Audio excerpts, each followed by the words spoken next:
tata bamama bandeko mbote pe boye imalamu na tokomi na tango ya sembo ya mokola lelo. Merci na bino pona fidélité, merci na bino pona confiance.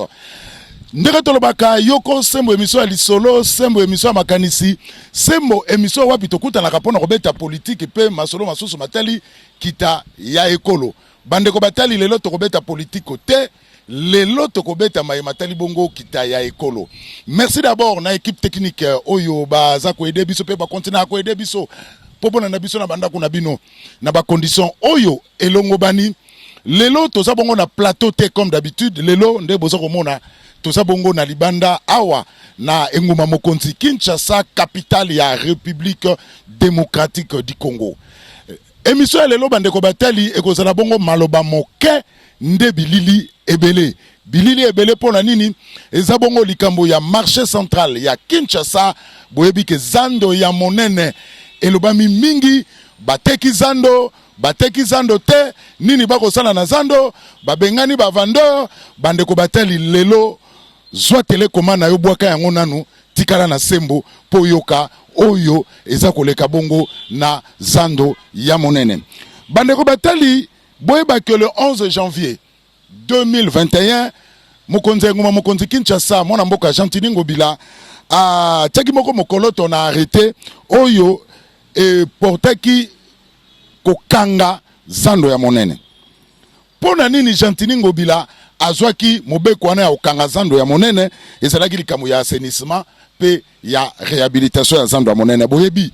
ke zando eza bongo créé na 1971 ezali déjà 50 ans. Tango ba créaka zando ya monene ezalaka pona 3500 personnes suite ya exode rural. Boyebi ke moto no saningi kaka Kinshasa, moto no saningi kaka Kinshasa, tala lelo ba vendeur ba koma ebele na kati ya zando ya monene. Kasi bosenge lisusu koyeba ke na 2004 contrat moko ezalaki signé na ba autorité urbaine ya tango wana na mese Hassan Sige Libanais pona ko réhabiliter zando ya monene. Mais nini to constataki banda contrat wana ba signé yango, on a plutôt constaté ba construction ya ba magasin pavillonnaire, zando ekomi salité, eloko zo sala matena kata zandu, ba vendeur na ba vendeuse bazo teka na ba condition oyo elongo banité bandeko na ngai, poto na zandu, toilette zando salité nango eza koleka kaka place ba mama baza koteka, courant na zandu ezalaka lisusu te pendant plus de 5 ans. Ba egluana o eza 1m40 et tonda o permetaka évacuer mai ekende ti na avenue du commerce ekende koboka na fleuve Congo et tonda condition banzongo inene na kata zandu bandeko na ngai, condition ezalaki ya malonga te. Na yango mokonza ya ngoma mokonzi Kinshasa Jean-Tini Ngobila azwaki mokano ya ko résilier contrat wana parce que objectif ya contrat ezalaki ko réhabiliter zando mais et salamité na kati ya zando ya monene. État actuel ya zando ya monene banda mwana mboka Jean-Tini Ngobila akanga yango ezali nini? Eloko nini pusaki mwana mboka Jean-Tini Ngobila akanga zando bandeko batali ndenge na lobi lelo maloba moke bililinde ebele. Tukitaki na grand marché ya Kinshasa totala nini eza koleka na zando banda bakanga zando ya monene. Ngai personnellement ça fait plus de 6 ans 7 ans na komaka susu na zando ya monene te. Mais tango na komi na zando ya monene ngai moko na kamwe zando yango nde yango bandeko batali ndenge na lobi lelo bilili nde koloba mwana mboka Jean-Tini Ngobila akitaki na zando ya monene akendaki kosala état de lieu. Nini Jean-Tini Ngobila azoninga sala na zando ya monene? Pona nini Jean-Tini Ngobila akangaki zando ya monene? Pona nini Jean-Tini Ngobila afungoli ba marché provisoire? Réponse biano na kati ya émission ya lelo. Bandeko batali mbote lisusu pe boyei malamo na sembo ya mokola lelo.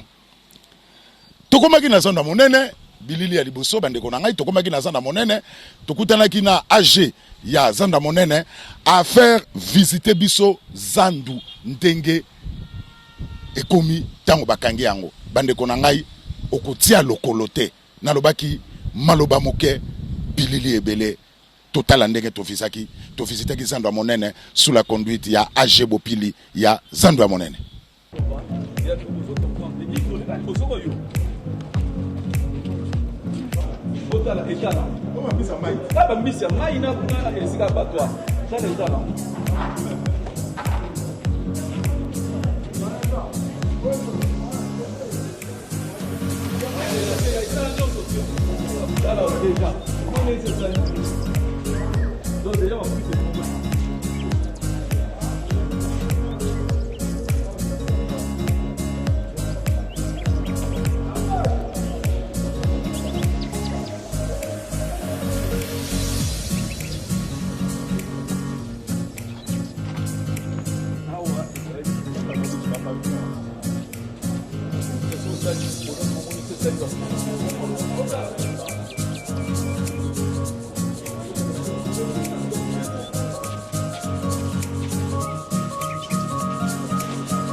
On se peut pas réaliser ça.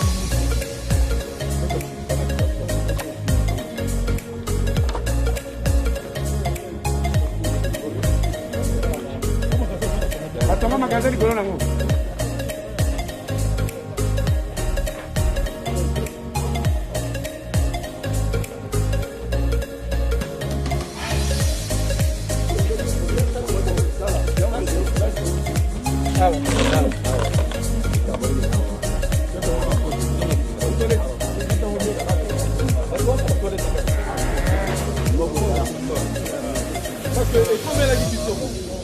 Chaque matin,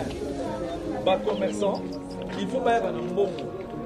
Donc, au moins, on a sur des actions qui tiennent et qui ma a du commerce.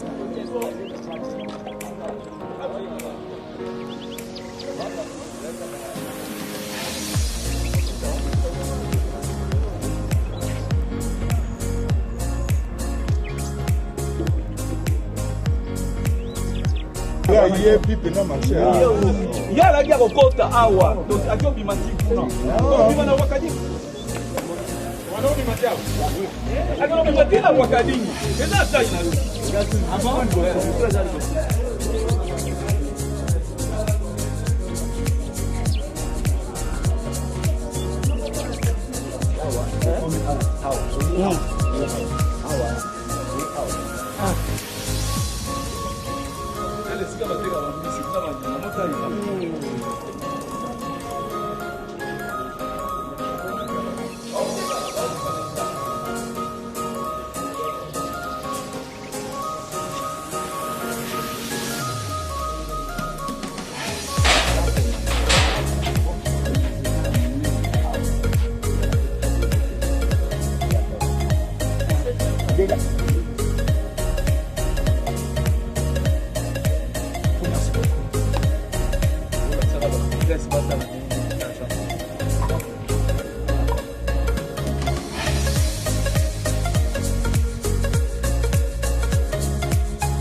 Nasuka ya visite wana bandeko batali na ya tokomi na tango ya sembo age ya zando monene azangaki malobate na micro ya tokomi na tango ya sembo bolandai lelo nde te sala visite donc état de lieu mais ndenge tokuteli marché même ngai moko pepe singa mama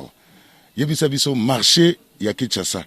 est-ce que kokanga yango ezalaki na litomba po bakinwa misusu batomboki to ezalaki na litomba te. Papa Julien, sur Yomoko Tamsundongo Koti, et puis sur Kanda, na bateau, balika na rakoloba, n'importe quoi na télévision. Bon, moni en solo que Mokonzi a ville, soka kangi zando, ezaki na litomba munene. Et puis kokanga manango, chaque fois na rappelé la batou.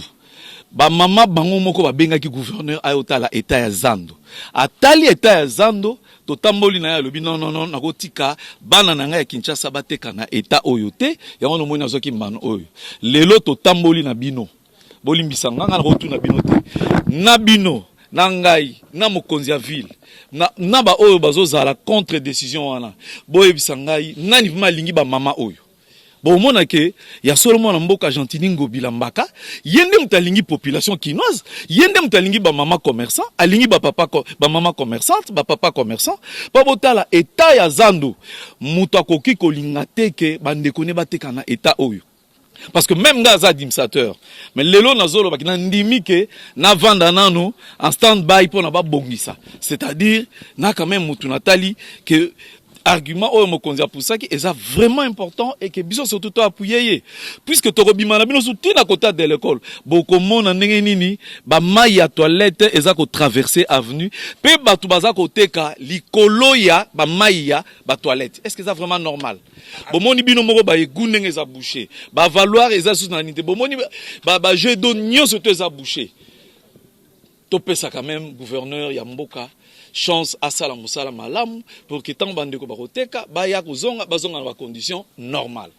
C'est bien bokangi to moni c'est la presse to moni vérité. Problème c'est qu'on a Congo zalaka il y a suivi. Est-ce que misala ko sila na temps normal bato bakozonga na marché bateka na conditions normales.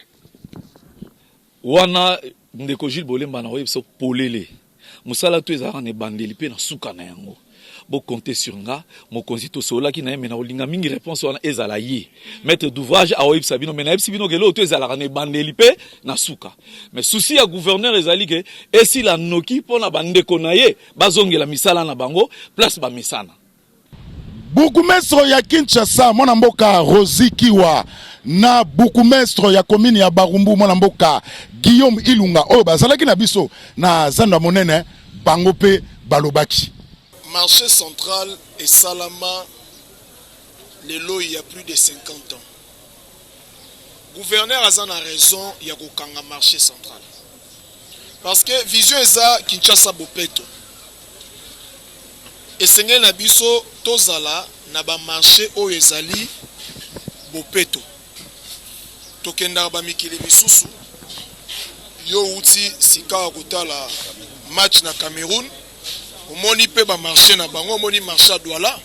ça n'a rien à voir na auto ça alors pourquoi changement et ça la batumité ma passe changement et ça monter ma passe pourquoi gouverneur azana raison et puis tozo ça la paix ba marché provisoire to salaki na commune à Kinshasa marché provisoire ya Kabinda na Itaga oui na minute ope tozo ça lisu mususu na kilo sanarai et puis ezapena marché provisoire lisu mi balé salamaki na niva lingwala na rai pe lisusu na mususu ya kalembelembe to kabola ka tolobike Itaga bato bateka ka ba bijou na bakabelo bakegoteka kuna ba mama bateka ka batombola bakende koteka na Kabinda bato bateka ka biloko kolia bakende koteka kuna na kalembelembe na commune lingwala tope na rai na commune lingwala en attendant tozo sala pe lisusu marché provisoire mususu na kilosa juste soki okoti na Wileri kilo na rai wana koteka koyo chaîne na bino ezalaka wana lopango on a traité balabala ya l'état côté au chaîne na bino ezalaka on attrape ça ya l'état donc pour l'utilité publique on peut exproprier un espace provisoirement en attendant que zando munene sila alors moto penza ebi kaza kinois ya solo congolais ya solo a soutenir la initiative ya gouverneur Ngobila na pesa bino exemple moko l'habitant na osala awa na silisi 2h du matin mbalanga liboso na mona na habite na lekaka mais l'obinde siko na réalisaki que na Koti boulevard Lumumba à partir ya première rue na moni lumière eza ko beta na ba pelouse eza ko refléter na tali na bi non le gouverneur Ngobila a une vision et sengeli to soutenir amatis déjà cap awa un jour ba génération pe koyaka ba gouverneur mususu pe et sengeli na bango ba ko continuer ndenge oyo gouverneur Ngobila ati soko tali bien la ville à Kinshasa nanu to atteindre vraiment Kinshasa bopeto na top nangote kasi lelo omona ba montagne ba fulu ezalaka vraiment li soutenir la ville à Kinshasa parce que biso ba bourgmestre to la raté les bourgmestres voilà la raté le gouverneur le met au travail à tout moment alors na senga ba kinwa nyoso surtout ba kinwa ba vai na kati ya commune à Kinshasa ba fongola veni Itaga ba fongola veni Kato ba fongola veni Lac Moero parce que ba veni le roi ba Itaga na ba Kato to donné Itaga au bani na ba Rumbu au katisi veni Bokassa oyo koma le lolambo makiadi au koti Tagati okei Wileri au koti 24 embouteillage ko diminuer ba veni le roi de l'école au bandi boulevard du 30 juin au côté de l'école au katisi ti ok bimaguna zikida alors ezali ba initiative louable eloko e umelaki ba mesana kala mabete mabe auto mesana nango esengeli tokata totsana mupanzi to continuer musala pour être mboka na biso e bonga parce que so côté na ba venir le roi ba Itaga au moins niveau salité comme boy couche alors banda ko kodinda banda ko sila valeur bano bakoya to tikela bango venir nini en tout cas to soutenir gouverneur Ngobila makanisi ya bitoko ndeko solo biso to botami na Kisasa to ko na Kisasa to tangi na Kisasa to zo sa pe na Kisasa malgré nzamba sa biso ngolo to kenda ko vanda mwa mikila poto Kisasa en tout cas esengaki courageux moko oza yebo ko zo risque oza bana ko zongisa Kisasa na surtout na Zando zali lieu touristique ou epesa ka valeur na mboka na biso. Je crois que il était temps ko kanga pour kamega ko sale la biso eloko mo tigela pe lembo pe to ebana ko kanisa kaye. Mais ce que le problème en est que bakangi ce qu'on fongo la colonie, c'est ça le problème. L'essentiel d'abord ton di risque wana zuya ko kanga abongisa changement nyonso ebundisa maka mais ere roya ko pesa bambuma lango bato ko sepela ere ba banda ko yesa ba balabala Kisasa minene ba embouteillage ezalaki ba poussière ezalaki to zeko critiquer zeko finga mais ere to mo ko lega ba balabala za minene to sepela. Je crois que totika mokonzi ngonga aza na mandat na eti 2023 totalela ye asala mosala na ye azongisela biso asala biso zando ni ezalaka na bamboka mipaya ndeko na sokilike bamboka mipaya zando ezali image ya Congo te ezali image ya Kisasa te biso bakinois to bato ya salite te to bato ya désordre te nga na bandako tanga moni aveni oyo nga ndako uta université ya Kinshasa nazwi moni babiso ya ba MB nazwi MB na ye na kiti nasombisaki ya fufu awa nasombisaki ya masangu nasombi ba provision na kati na ngambo arebi sezaki awa na ye tozwi MB to baluki to zongi na ke université lelo koleka sute po mona makadambo faleka bakanga biso to na ba souvenir to na uta zigida à l'époque ezaki Transam ezokota avenue de l'école bozoya ti zand lelo baveni nyonso to wana bref to linga bato bakonzi lelo mutu azokamba Congo akinois donc comme Kisasa azakino mutu akokosa bango azate donc cela veut dire que oyo yo zolingi ke oyo bungisa to retourne 20 ans en arrière 30 ans en arrière ozalaka wapi totika nano bakinois babongisa Kisasa lelo tozwi président de la République kinois gouverneur kinois ba bourgmestre bakinois ba journaliste bakinois to bongisa Kisasa na biso yo yeko ya oza na intérêt no ya nini ya zande po yo tongi ba magasin biso to yebaki ba nini ba magasin oite to yeba étalage que so to yebaki ba maman leki na biso batabisi place bazoteka lelo moi so service yo sel ba boutique bo yo trouver intérêt na yo okende ko bongisa biso bakinois totika biso to soutenir vision son excellence monsieur le gouverneur Tisuka asala pe elemoni na Kisasa ndenge lo tozo mona marché de la liberté personnam papa Kabila le père akenda mais tozo le marché de la liberté tozo mona mututu lelo azobeta mombo azokanisa totika pe ezoko mingonga na ye il était grand temps risque momani mbonge azobeta na mboka mikolo nazando pe pona nizando ekotika na sima merci beaucoup yemoko mokonzi ngoma mokonzi Kinshasa gouverneur mona mboka Gentini Ngobila akitaki na zando monene akomi a visité zandu atali zandu nenge ekomi po ba tiango ba clôture ya ba manzanza et puis ba tracteur déjà ba bibundeli wana munene ba ngunduka ezolongola déjà bosoto a visité yango pe akotaki na ba balabala ya a mike ndete avenue de l'école oyo ekangama kitango bakangi zandu ba vendeur wana na ba vendeuse oleba kene na ba marché provisoire bango bakomoteka susu na kata ba balabala en tout cas mona mboka Gentini Ngobila pona kotia ordre balongolaki bango po bafungola banzela wana a visitaki avenue Loa a visitaki avenue Itaga a visitaki avenue Louvois a visitaki avenue Katope na avenue Bokassa pe na Itaga ndeti avenue Itaga e banda komina Barumbu kuna ti na 24 yango mwana mboka Gentini Ngobila bi mutakoyi koteka lisusu na balabala te mutakoki koteka lisu na balabala te bokende na ba marché provisoire oyo eza wana pona bino parce que d'autres marchés provisoires eza bongo vide ce n'est pas normal yanga lobi batu tout balongwa batu nyonso tout balongwa bake na marché provisoire en attendant ba bongisa zandu botala boye ya Gentini Ngobila ndenga visitaki zandu pe ndenga kotaki na ba balabala ya mike wana bolanda bino moko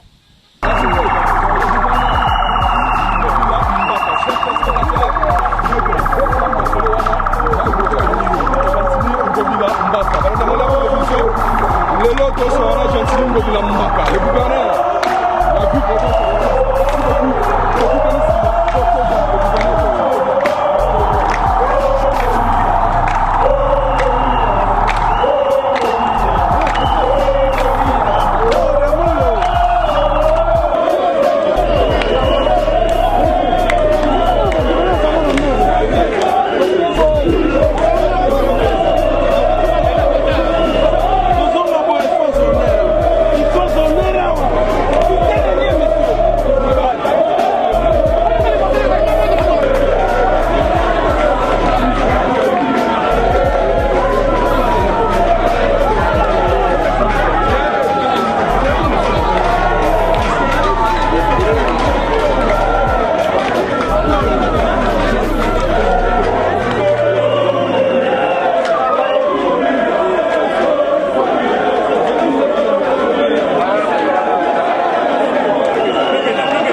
Esukaki wana te mwana mboka Gentini Ngobila Mbaka tango asilisi ko visiter marché central ya Kinshasa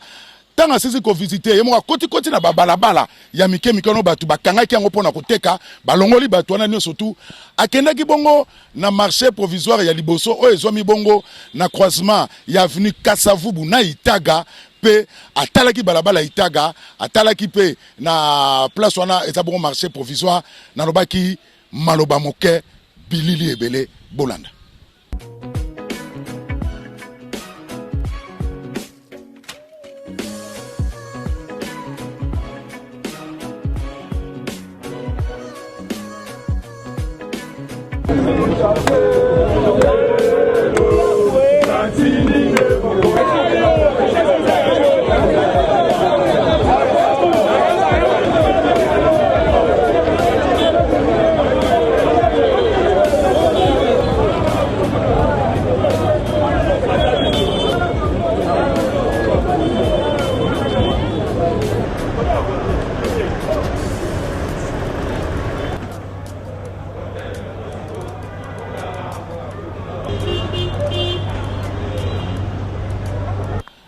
Esukaki wana te tanga silisi na croisement Itaga na Kasavubu Gentini Ngobila azwaki nzela malembe akomaki bongo na marché provisoire ya Kabinda epai wapi asololalaki na bateki bayebisaki ba desiderata na ye epai wapi a visitaki marché wana na lobaki yango pe na so continuer ko loba yango bilili ebele maloba moke bolanda Gentini Ngobila na marché provisoire ya Kabinda o ezomi bongo na commune ya Kinshasa.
Visite na marché provisoire ya Kabinda esili Gentini Ngobila soki bongo nzela lisusu akendaki bongo na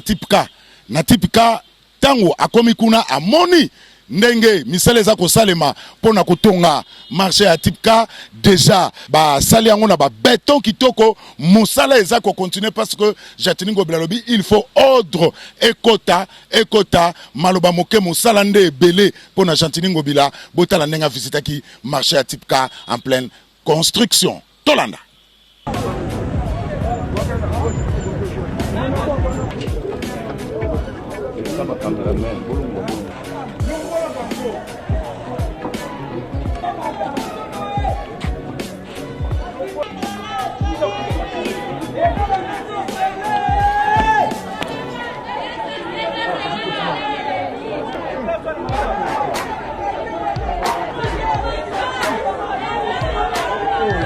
Nasima ya gouverneur Chantini Ngobila, maître John oaza bongo chargé de mission ya gouverneur na mwana mboka oaza vraiment kinois ya solo Pacho Panda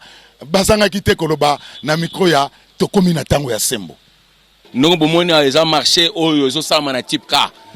Nous bomoni kakao. Tolinto longola ba mama na se to tia bango na marché. Voilà. Pacho Panda yokutu. Gouverneur awasala msala bopeto ndebi kisaka bato.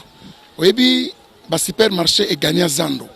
Po zando bo soto eleki. Tike bonge comme peto pour permettre ba maman passer bénéfice pour bazo perdre chiffre d'affaires na bango kiti. Parce que motelelo ba kena supermarché ba yaka sous zando te. Nzoka biso to kola na zando. Tike bonga bope. Donc ko boya ko bongisa zando wana ezalo kwa kindoki. Ba visite wana esili il fallait émission na bino bolingaka mingi tokomi na tango asembo etia micro epa ya mokonzi nguma mokonzi Kinshasa Chantini Ngobila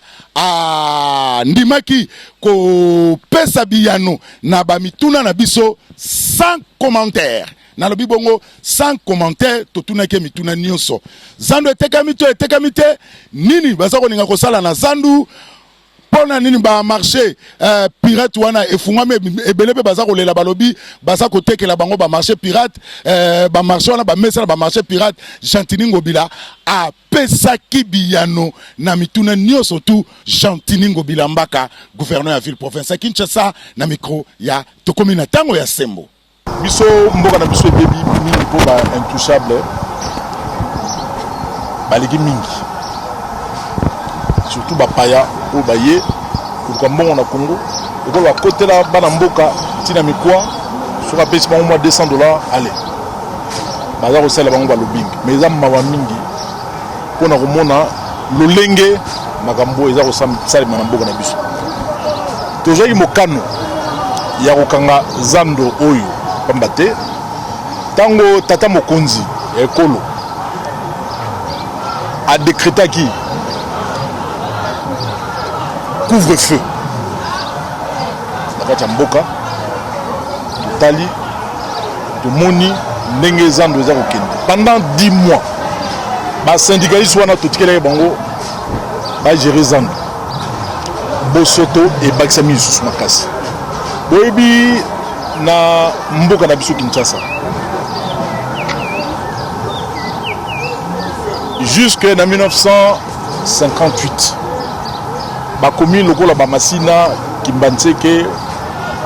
njile bana 1958 na balembo Kinshasa ezalaki so ozwi Gombe ozwi Lingwala ozwi Barumbu ozwi Kitambo ozwi commune de Kinshasa ozwi commune na Kasavubu commune na Kasavubu pe ezalaki ndambu tina Christ le roi ngamu musona yo bakisa masima ozwi mboka sika o babengi commune en Ngiringiri, Kinshasa et Soukagi dans la commune. Donc c'est la partie basse de notre province. La partie haute, côté Bamonga Fula, côté Mambinza, c'est une urbanisation. Oyo biso mo ba Congolais tango ba mindele ba kei biso de Tikali, otali urbanisation oyo biso de Salaki. À partir de 1960, 61, na botala ndenge ba mindele ba Salaki ba Kotolo, ba Kota ba Lingwala, ba Kota Gombe. Au côté bango basaki bakanisaki makambo nyonso ba exutoire nyonso mpona kozwa mai bacollecteur bakaniveau mpona kobwaka mai tina fleuve ezalaki babalabala nyonso ezalaki dégagé balabala ndenge totelemi awa totelemi na balabala Ouagadougou okozwa mutuka otinango na bokasa awa okatisi Kasavubu okomi ti Villery okoma pe 24 novembre surtout Itaga et Mati 24 novembre. Mais le lot moni babalabala nyonso ezala Ouagadougou ezala Itaga ezala Louvwa ezala Kato ezala Lowa des plateaux babalabala nyonso et comment bamesa yango pe likolo ya fulu baza koteka banie pe eza pembeni est-ce que tokogere mboka yango na modèle ndenge nini yango wana zoyi mokano ya kokanga zando tosala eloko ya kitoko to réhabiliter zando ele quand même ndenge elekaka na ezalaka na 1971 tofungola babalabala oyo nyonso babalabala efungwama toza na problème ya embouteillage lo makasi soki oleki na wileri lelo eza na midi eza na tongo eza na pokwa okuta tala ebele ya embouteillage kamba te parce que balabala bokasi balabala kasavubu ekangami ekomi bazando wakadi donc il faut tout désengorger musala oyo bapesinga ezali ya ko désengorger ville trafic ezala désengorger bamituka eleka outi sendwe ekoti bokasaki ebimi boulevard de 30 jours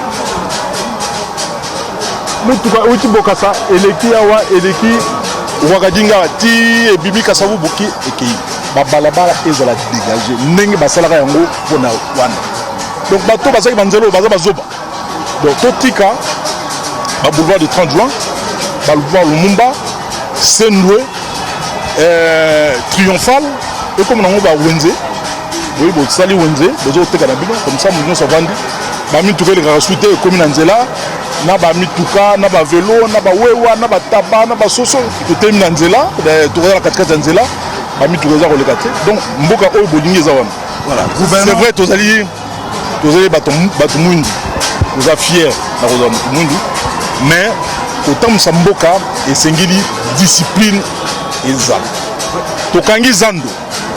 yambo ete tokanga zando tokamati totongi bazando ya itaga awa totongi nzando baplace eza disponible ti lelo plus de 3000 tables eza disponible na itanga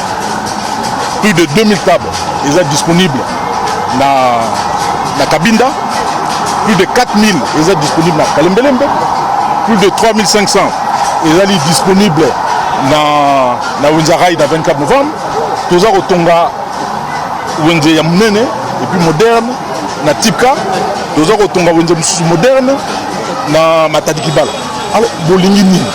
il faut to moderniser zando ya monene bato balinga te biso tozali wana fati beton ayeki mpona bongisa mboka gouverneur mpe ya ville na ndenge na ye ya moke azosala makasi mpo mboka ezala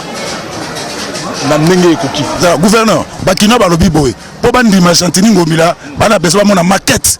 ya grand marché et puis batravaux durée ya batravaux ya grand marché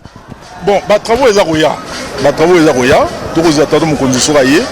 toke toprésente maquette semaine oyo tobandi batravaux comme eza te mais eloko toza nango oyo ya presse ezali kofungola babalabala oyo mpona kosisa embouteillage na wileri moto bato il faut toyeba kosusu omoni banzela oyo banzela ndenge ezali banzela ezali très important mpona biso bato parce que moto mosusu okozwa oza maladi na ndako batio na mutuka bamema yo na hôpital bakoleka na nzela so nzela eza kokangama okufi na kati ya mutu hélicoptère oya kozwa te okozala oza kokende mosala ndenge bino boza na misala na bino bamosusu baza bajournaliste bamosusu baza bapdg alors ozokende mosala okoni na retard balongoli yo mosala donc nzela eza eloko moko ya motuya oyo eleki biloko nyonso toza komona parce que ntango biso bana kokola na kisasa tomona bamama oyo batekaka nguba oyo batekaka mapa oyo batekaka makasu baza na bandako na bango oke omoni akomi na porte awa batekaka koka awa batekaka mapa awa batekaka mikate awa batekaka okokokena bandako na bango kosumba awa moto nyonso akoma ata aza na makasu misato ya koteka aye alobi aza vendeur aza vendeur ateka ana makasu misato pamba koteka bato mosusu aye na kopo mibale ya nguba aye koteka na grand marché mais moto ndenge wana akofuta taxe mokolo nini ya l'état akofuta patente mokolo nini ozomona moto oyo aza na mbongo akofuta patente te aza na mbongo akofuta taxe te akosala mwa commerce na ye ya bombana na kati ya lopango na ye bato bakota na wenze bazala na capacité ya kofuta patente mpe ntango baza koteka baza na sécurité baza na baservice nyonso sociaux eza na kati ya wenze et puis bokomona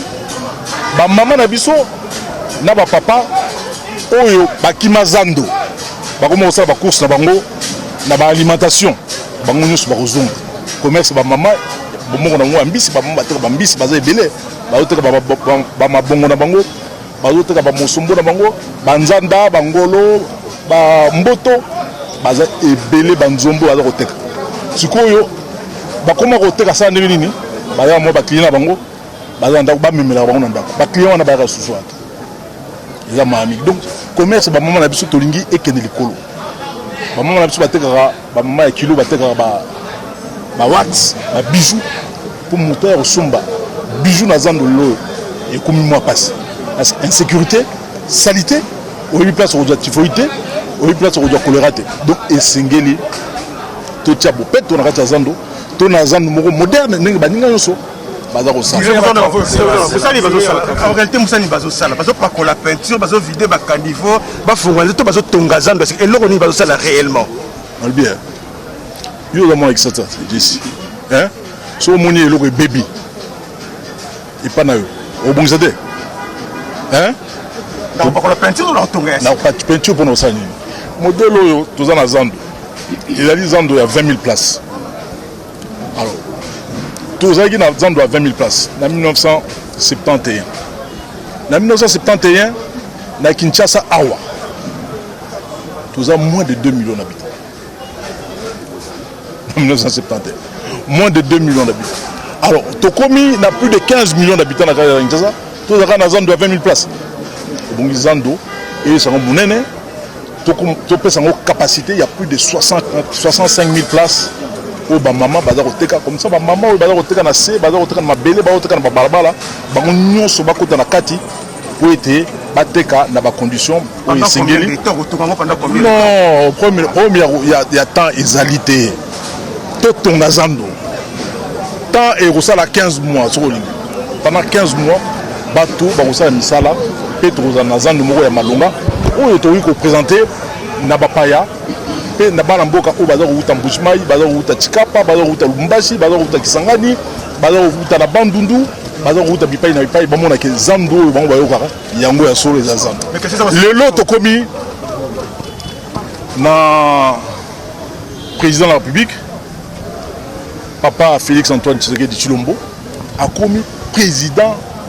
ya union africaine c'est-à-dire que activité nyonso politique na kati Afrique ekosalama awa epa na biso na kati ya Kinshasa mais ntango bapaya bandoko ya bayebi no bakende visiter grand marché nini tokofaire visiter bango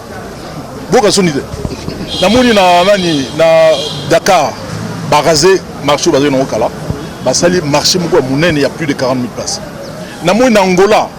tracteur eye epandi bomonaki baimage te bomonaki eye ebuki marché mobimba elalisi yango bango marché ya roka na kati ya Luanda babuki yango po basala marché mosusu marché oyo ndenge ezali esi ebeba donc soko ovandi wana lokola bamagasin ezali awa batonga yango likolo ya bakaniveau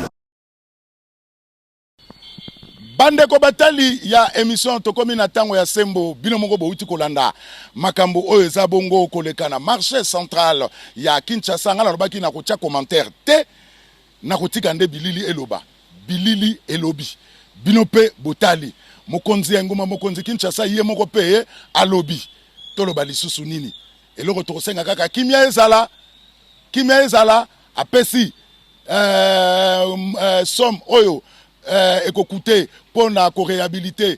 zando ya monene ezonga na ba condition ya kitoko batonga yango kitoko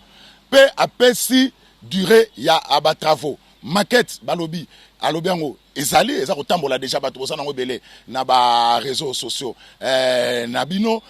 en tout cas commentaire ezali sous-souté ye moko Chantini Ngobila lobi tozala calme totalela ye parce que lobi azana souci ya ba maman azana souci ya ba papa oyo batekaka na zando ya monene azana beso bateka na zando ya monene na ba condition oyo longo bani alobi yango soki lelo mopaya alobi na visiter marché central ya Kinshasa toko faire visiter marché central ya Kinshasa na modèle oyo ezalaki ye moko alobi yango biso touta totambola mingi na mikile bapaya nazalaki na Afrique du Sud namoni marché na bango nazalaki na Égypte namoni marché na bango nauti Cameroun namoni marché na bango alors pourquoi pas biso un grand pays une grande nation comme la République démocratique du Congo ndeti nauti koloba nasaso na likamako lobate bino moko bolandi mwana mboka Chantini Ngobila mbaka bande ko batali émission tokomi na tanga sembo esili tolobaki yango to bana osala ba émission na kati ya plateau to banazala pe na libanda soko za na besoin ko benga biso numéro ya ngwana eza na sa etando yike obengi toya to sala émission libanda commentaire eza lisusu te. Merci na bino nde bolandi biso de partout à travers le monde. Merci na Adolphe Dominguez et Tata Mobich Freddy Takidi, le meilleur sapeur de tous les caméramans congolais. Oyo azoki bilili na kati ya Zando oyo to tambolaki na ye partout pe o azali boso na ngai. Merci na Yves Eloaloa oyo a monté image oyo pe merci na équipe technique nyonso tout. Botika la malamu nena ngolwa nzambe tokota na bino mbala ya sima.